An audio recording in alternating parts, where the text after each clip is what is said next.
Morning রাকা। কালকে যে ড্রয়িং বুকটা কিনলো ওটাতে ড্রয়িং করছে, কৃষ্ণ কালারিং বুক। আর নিয়ে বসেছি চা, তিনজনের তিনটে কুকিজ, এটা সুদীপের, এটা আমার। হ্যাঁ, এটা অলরেডি করেছে রাখো।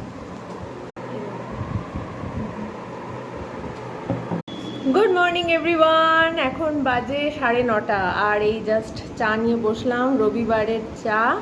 আর কালকে তো জন্মাষ্টমী চলে গেল, তার আগের দিন ইন্ডিপেন্ডেন্স ডে, অনেক ঘোরাঘুরি করলাম, বাইরে খাওয়া দাওয়া ঘোরাঘুরি। আর কালকে স্পেশালি ভক্তিকঠির যেখানে গেছিলাম, সত্যি খুব সুন্দর সাজানো।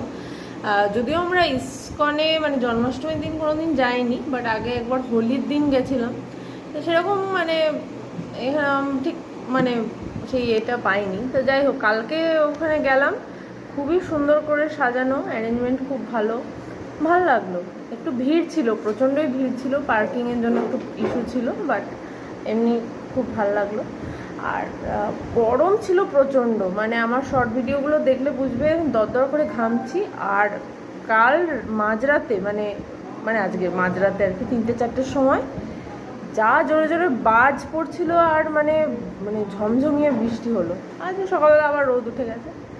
তো চলো আপাতত এই চা খাই, অ্যান্ড এরপরে ব্রেকফাস্টে